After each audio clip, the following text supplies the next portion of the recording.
अब शुरू होने जा रहा है देश का सबसे बड़ा मुकदमा, आपकी अदालत, रजत शर्मा के साथ।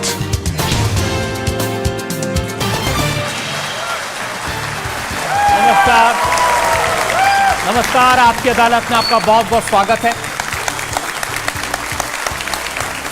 आप जानते हैं पिछले कई दिन से हमारी मुंबई फिल्म इंडस्ट्री में तरह तरह की बदनामियां हुई।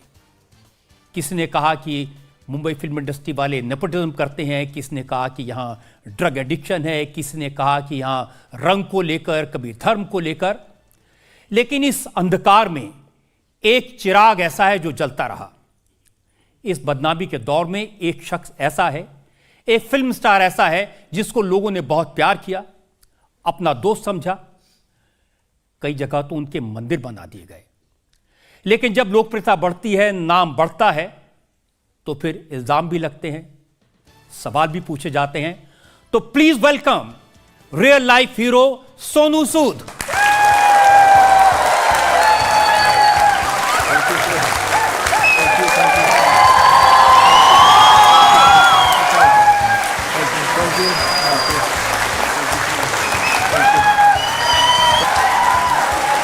Thank you so much sir.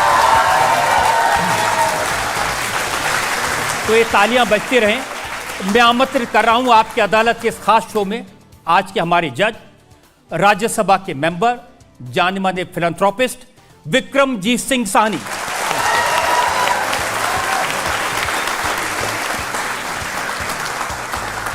और इससे पहले कि मुकदमा शुरू करें, इल्जामात और सवालात का सिलसिला शुरू करें, आज के जज विक्रमजीत सिंह साहनी की इजाजत चाहेंगे आज की कार्रवाई शुरू करने के लिए। इजाजत। तो आइए शुरू करते हैं आज का मुकदमा। आपकी अदालत में पहला इल्जाम सोनू सूद का। बड़ा नर्वस हूं मैं। आपकी अदालत में फिल्म स्टार सोनू सूद पर इल्जाम है कि ये अपनी मनमर्जी करते हैं। सोनू, ये सही है कि आपके फादर ने आपको दुकान में कपड़ा नापने का काम दिया था और आप दुकान छोड़ के नागपुर चले गए इंजीनियर बनने अपनी मर्जी से? मेरे फादर मदर हमेशा कहते थे कि पढ़ाई बड़ी इंपॉर्टेंट है, तो इसलिए मैं उस नागपुर गया इंजीनियरिंग करने के लिए। लेकिन मैंने ये सोचा नहीं था कि एक्टर बनना है, यही था कि वापस आना है, शॉप पे बैठूंगा या कुछ और बिजनेस एक्सपैंड करेंगे। लेकिन चाहते थे इंजीनियरिंग करें जी, और आप बगैर टिकट मुंबई पहुंच गए। अनरिजर्व टिकट पे गया था, टिकट लिया था पर रिजर्वेशन नहीं था, बस बैठ के कहीं कोने में सीट्स पे बैठ के एडजस्ट करता करता मुंबई पहुंचा था। टीटी ने पकड़ा था? टीटी ने थोड़े थोड़े पैसे खिला के बैठ गया था कोने में से। और जब मुंबई पहुंचे तो वहां भी चौकीदार को पैसे खिला के स्टूडियो के अंदर घुस पाए? सर फिल्म सिटी गया तो मुझे किसी ने बोला कि ऐसे जाने नहीं देंगे, तो मुझे लगा कि शायद देख के लगूंगा मैं एक्टर टाइप का हूँ, एंट्री दे देंगे। पर वहाँ पर भी फिल्म सिटी में रोक लिया, बोले कि जब शूटिंग नहीं है तो जाना नहीं पड़ता। तो आप 15-20 मिनट खड़ा रहा वहाँ पर और फिर किसी को 200-400 खिलाए और फिर अंदर वापस गया।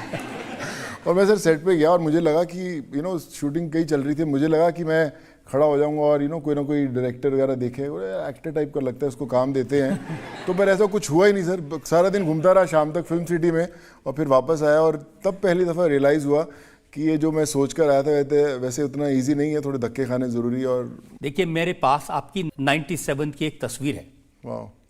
वो तस्वीर देख के ये अंदाज़ा लगाना पड़ेगा कि ये लड़का फिल्मों में हीरो बन सकता है कि नहीं।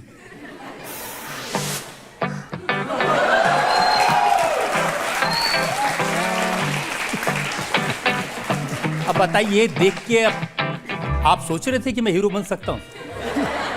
सर बोलते कि उम्मीद पे दुनिया कायम है सर, तो उसी चक्कर में पहुंचा। मुझे लगता है शायद ये तस्वीर देख के और भी बहुत सारे निकलेंगे यहाँ से सर।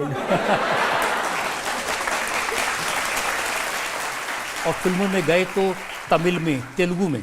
जी सर, मैं बोलते beggars are not the chooser sir, कुछ पता नहीं था। और मुझे याद है कि एक फिल्म का ऑफर आया मुझे कि विलन है, तो मैंने बोला कि यार ये विलन को ऑफर करे, इनका कोई विजन ही नहीं है, डायरेक्टर को कुछ पता नहीं, लड़का हीरो बनने आया और तुम विलन बना रहे हो यार। तो पर यह था कि कैमरे के सामने आना था। और फिर मैं चेन्नई में पहली फिल्म की मैंने तमिल, और वो हिट हुई फिल्म, तो वहाँ से फिर नेगेटिव रोल्स बड़े अप्रिशिएट होने शुरू हुए, फिर तमिल, तेलुगु, कन्नड़ा भाषा में। लेकिन ये सच है कि रोल देते समय उन्होंने आपकी एक्टिंग नहीं देखी? नहीं सर, मेरा उन्होंने पहले देखूं तो पहला जो लुक था उन्होंने देखा कि हाइट बॉडी है, चलो इसको देते हैं, रोल देते हैं। फिर एक्टिंग करते करते सीख गया सर, थोड़ा बहुत आता था, लेकिन पहला लुक वाइज ही मिला था सर, पहला रोल। आपके एक दोस्त ने कहा कि साउथ की फिल्में इसलिए करनी शुरू की क्योंकि जिस लड़की से मोहब्बत की कॉलेज में वो तेलुगु थी। वो सर वो एक्सीडेंटल काम हो गया था पहले। तब जब सोनाली से मुलाकात हुई, वो तेलुगु थी, तब सोचा नहीं था फिल्मों में आना, लेकिन बोलते हैं कि तकदीर घुमाकर वापस आपको वहीं ला देती जहाँ पे आप बिलोंग करते हैं। और फिर साउथ की फिल्म शुरू हुई, और मुझे लगता है कि पंजाबियों से ज़्यादा साउथ इंडियन ज़्यादा खुश होने शुरू हुए कि यार इसकी पिक्चरें देखते हैं। और जब मैं पंजाब आता था और लोगों को बोलता था, मेरी मदर बोलते थे कि वो साउथ की पिक्चर कर रहे हैं, तो पंजाब वाले कहते यार मुंडा पिक्चर करता है, देखता तो है नहीं कभी टीवी पे यार। तो आई थिंक धीरे धीरे फिर दिखने शुरू हुए, तो लोगों को लगा हाँ कुछ कर ही रहा है यार, नहीं तो ऐसे टाइम पास नहीं करा मुंबई में। जब दिखने लगे जी, तो गांव वाले, परिवार वाले तो सोच रहे होंगे ना बेटा हीरो बनेगा जी, तब आप बने खलनायक, विलन। राइट। मुन्नी बदनाम हुई, डार्लिंग तेरे लिए।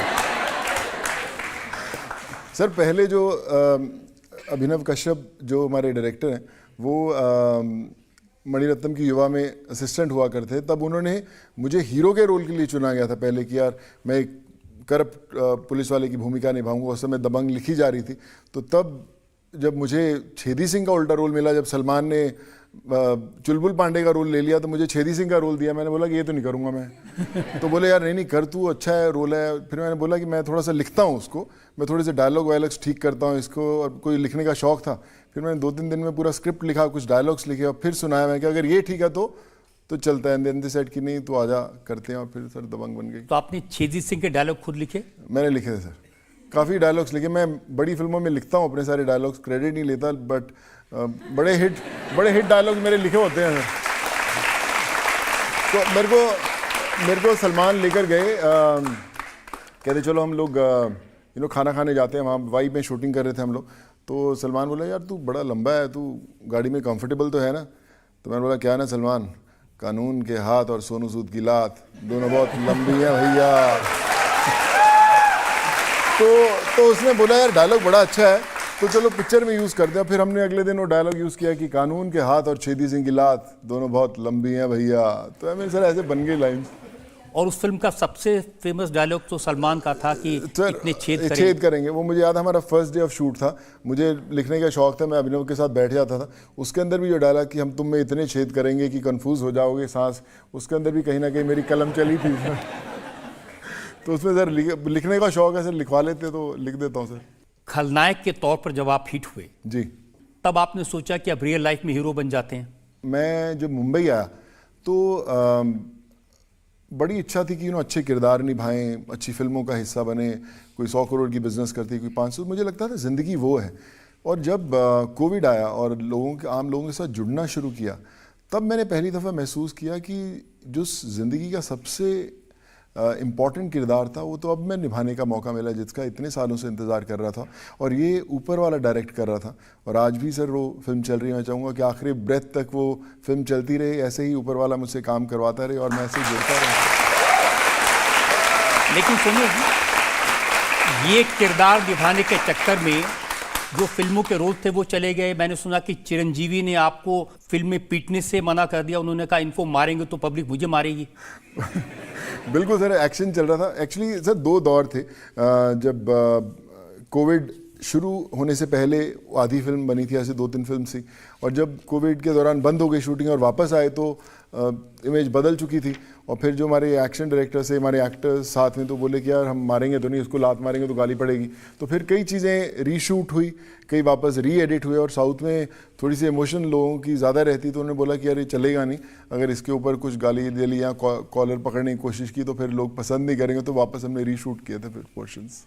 लेकिन दोस्त और घर वाले नहीं कहते थे कि बहुत पिटते हैं हर फिल्म में?